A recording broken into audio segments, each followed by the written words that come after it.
রাধে রাধে। অমাবস্যায় যে রেমেডিটা অবশ্যই করবে সেটা যে কোনো অমাবস্যায়, ঠিক আছে, মানে প্রত্যেক অমাবস্যায় করবে, সেটা হলো একটা করে ক্যান্ডেল জ্বালাবে। ক্যান্ডেলটা কোথায় জ্বালাবে?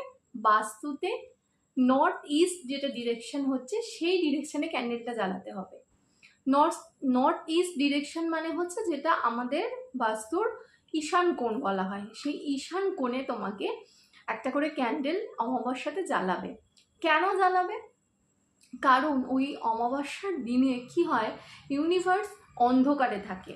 তো ইউনিভার্স তো আমাদের জীবনে সবসময় আলো দেওয়ার চেষ্টা করছে, তাই না?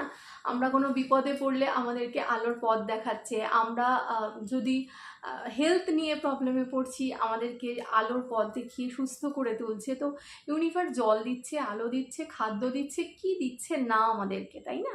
তো একটা দিন তাই ইউনিভার্স যখন অন্ধকার ফেজে থাকছে, অমাবস্যায় কি হয়, আলো থাকে না তো চন্দ্রদেবের, তো চন্দ্রের আলো থাকে না, সেই কারণে ইউনিভার্স অন্ধকার ফেজে থাকে। তো সেই কারণে কোনো এক্সপেকটেশন না রেখে একটা করে ক্যান্ডেল বাড়ির ঈশান কোণে জ্বালাও। ছাদের ঈশান কোণ হলেও হবে, আবার তোমার বাস্তুর যে ঘরটা ঈশান কোণে পড়ছে সেই ঈশান কোণ হলেও হবে, ঠিক আছে? কোনো স্পেসিফিক কোনো কিছু নিয়ম নেই যে না খেয়ে জ্বালাতে হবে বা উপোস করে জ্বালাতে হবে, এরকম কোনো ব্যাপার নেই।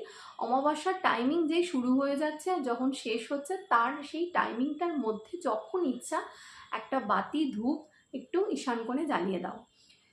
মানে কোনো এক্সপেকটেশন না রেখে করবে, আবারও বলছি।